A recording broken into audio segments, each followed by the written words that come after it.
Pak Jazilul, Gus Nabil mengatakan nggak bisa, kemudian ada klaim suara NU solid secara atau suara kultural dari NU solid kemudian bisa akan diambil oleh Caimin meskipun Caimin di PKB. Malah ini dapat peringkat ketiga, masih unggul PDIP nih, bagaimana? Ya, saya jawab ya, itu adalah survei pileg, bukan pilpres. Itu satu. Yang kedua, kalau kita asosiasikan pada partai politik, tidak terbantahkan bahwa partai politik yang dianggap memperjuangkan aspirasi Nahdlatul Ulama itu PKB. Apalagi didukung oleh fakta sejarah bahwa PKB itu yang dilahirkan oleh PBNU. Jadi menurut saya fakta yang disebutkan ini kaitannya dengan dengan pileg. Oleh sebab itu Gus Muhaimin hari ini masuk kertas suara pilpres. Beliau adalah calon wakil presiden dan sudah terbukti berkali-kali ketika tokoh NU masuk, utamanya ketika dibawa oleh Gus Muhaimin, sejak Kiai Ma'ruf Amin, Pak Yusuf Kalla, itu menang. Apalagi hari ini yang menjadi calon wakil presiden adalah cucu pendiri Nahdlatul Ulama, cicit pendiri Nahdlatul Ulama.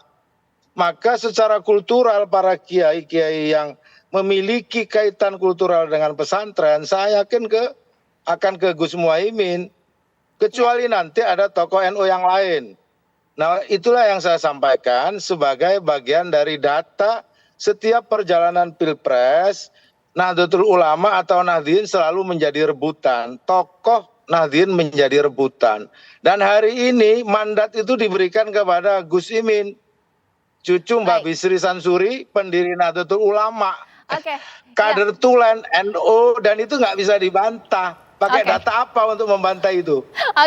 Gus Nabil, ditanggapi dong. Kalau lihat basic pilpres, katanya ya kita lihat basic pileg dulu dong. Jadi kita lihat misalnya surveinya Caimin ini di berapa persen.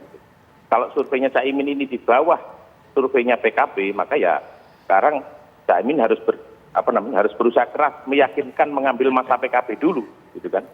Karena surveinya Caimin ini di bawah surveinya PKB, gitu.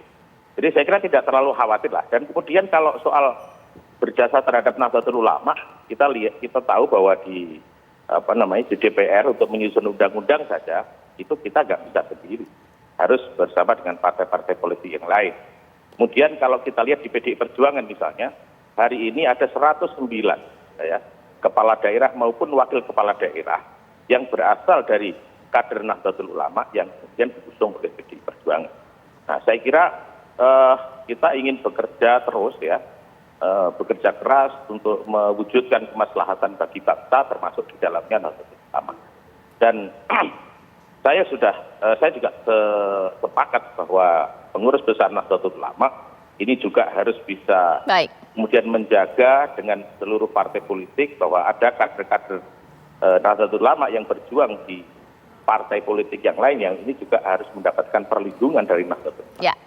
Oke, Mas Adi Pray, kalau nanti sampai akhir hanya Anies yang kemudian menggandeng calon wakil presiden dari suara NU, kira-kira berhasil tidak jualan saya? Caimin berhasil jualan NU. Kalau kita membaca angka-angka politik ya sampai hari ini memang pemilih NU itu cukup berjarak dengan Anies Baswedan, bahkan dengan Muhaimin Iskandar, itu nggak bisa dibantah.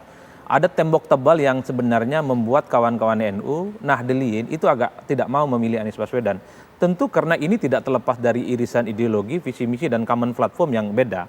Anies misalnya diasosiasikan sebagai figur yang dekat dengan kelompok-kelompok Islam kanan, sementara NU ini kan Islamnya Nusantara. Dalam konteks itulah kemudian saya membaca soal NU tidak NU ini kan soal bagaimana meyakinkan pemilih dari kalangan NU itu sendiri yang paling penting. Kalau Ganjar Pranowo misalnya pintu masuk ke kalangan Nahdliyin mungkin bisa melalui P3 karena banyak juga dari pemilih P3 itu dari NU. Nah yang kedua misalnya istrinya Mas Ganjar itu adalah mereka yang memang orang tahu berasal dari keluarga besar dari Nahdlatul Ulama di Jawa Tengah gitu ya. Jadi ini adalah pintu masuk di mana orang NU itu afiliasi politiknya banyak. Kalau Anies Baswedan pintu masuknya tentu lewat PKB. Nanti Prabowo Subianto mungkin akan menggunakan Erick Thohir untuk melakukan penetrasi di dalam. Mengingat Erick Thohir sudah disebut oleh PBNU sebagai salah satu cawapres yang mereka rekomendasikan. Problemnya adalah siapapun yang paling kuat meyakinkan basis konstituennya itulah yang akan memenangkan pertarungan. Nah, yang kedua yang ingin saya katakan, Cak, kalau kita membaca surveinya Kompas, surveinya SMRC, ataupun potret survei yang dilakukan oleh Parameter di bulan Mei lalu ataupun bulan Juni lalu, memang mayoritas orang NU itu pilihan politiknya kepada Ganjar Pranowo. Sebagian yang lainnya itu kepada Prabowo Subianto, terutama ketika PKB masih bersama Pak Prabowo. Saya nggak tahu setelah PKB itu hengkang dan angkat kaki, apakah masih ada berkah elektoral yang bisa ditimbulkan. Tinggal diuji setelah Gus Muhaimin menjadi bagian dari Anies, basis konstituen NU yang selama ini memang berjarak dengan Anies, secara perlahan migrasi dan hijrah mendukung Anies. Nah tentu Gus Jazilul yang punya konsultan di dalamnya, punya survei internal, pasti akan mampu menjelaskan itu. Tapi jarak psikologis antara pemilih NU dengan Anies dari dulu sampai sekarang, temboknya itu agak susah, Gus, untuk ditembus ya. Tinggal bagaimana ikhtiar politiknya yang bisa dilakukan. Apalagi pada saat yang bersamaan kalau mau jujur, ketika PBNU menyatakan bahwa pilihan politik NU itu bukan hanya PKB, tapi bisa PDIP, bisa Golkar, bisa Demokrat, bisa Gerindra. Ini secara tidak langsung mengurangi rasa soliditas teman-teman NU yang tidak kemudian yang terasosiasi sebagai pemilih yang hanya kepada PBNU. Ini tentu jalan terjal, berliku dan mendaki yang harus dilakukan oleh Gus Muhaimin, bahwa NU itu pilihan politiknya oleh PKB. Hanya waktu, hanya kerja politik dan sosialisasi meyakinkan kalangan Nahdliyin lah yang akan menjadi ukuran segala-galanya. Karena PDIP, karena partai politik yang lain kalau mau jujur, mereka juga punya caleg dari kalangan NU, punya kepala daerah dari kalangan NU, punya basis konstituen dari kalangan NU, dan strukturnya pun juga banyak dari kalangan-kalangan NU. Oleh karena itu NU memang menjadi barang seksi. Karena anatomi kekuatannya sudah terdistribusi ke banyak tempat, tidak lagi hanya di PKB. Bahkan kalau kita lihat misalnya banyak juga kawan-kawan PKB yang tidak jadi pengurus PBNU sekarang. Suara NU dikatakan masih belum solid untuk satu pilihan. Apakah jangan-jangan ini juga yang membuat Caimin sekarang gencar lakukan safari untuk bertemu dengan kiai sesepuh NU, Pak Jazilul? Ya, alhamdulillah sejak tadi siang Pak Muhaimin bersama Pak Anies Baswedan ziarah Wali Songo dan terus mendekati basis-basis Nahdlatul Ulama. Saya yakin yang disebut Pak Adi Pray soal tembok tadi nggak terlalu berat untuk PKB menjelaskan sebab apa Pak Anies Baswedan punya track record yang memang sekarang ini distereotip saja. Tadi luar biasa sambutan para kiai, sambutan para ulama, sambutan kader NU. Oleh sebab itu tunggu saja, saya pikir survei di depan daripada kita membaca survei yang di belakang. Karena justru deklarasi Pak Anies dan Caimin ini merubah peta semuanya. Termasuk peta di Jawa Timur. Coba saja nanti dilihat apakah kerja-kerja kami, kerja-kerja Gus Muhaimin dan kerja para kiai, para ulama yang mendukung Gus Muhaimin, yang mendukung PKB dan struktur PKB yang sudah mulai bergerak ke arah Mas Anies dan semua sudah dijelaskan. Gus Nabil tolong ditanggapi. Pak Adi Praetno nggak ada tembok yang berat untuk kita jelaskan kepada para kiai. Bahkan ada kiai bilang bahwa ini jalan jihad. Gus Nabil, sepertinya nggak bisa anggap enteng ini PDIP. Strategi cukup matang dari PKB, Gus.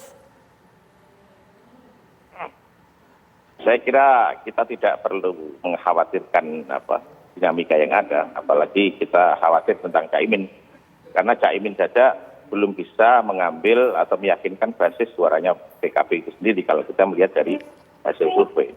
Dan saya kira juga PBNU tidak pernah mengendorse Erick Thohir, saya koreksi, karena saya juga ketua umum Banom di Nahdlatul Ulama, saya juga sering rapat maupun bergaul dan tidak pernah pengurus besar Nahdlatul Ulama secara resmi mengendorse Erick Thohir. Jadi saya kira clear kalau PBNU ini memang menjaga jarak dengan seluruh partai dan tokoh-tokoh yang dianggap berpeluang untuk menjadi calon presiden maupun calon wakil presiden. Terima kasih Gus Nabil dan terima kasih Pak Jazilul juga Mas Adi Pray. Kita tunggulah karena ini perangnya saja belum dimulai.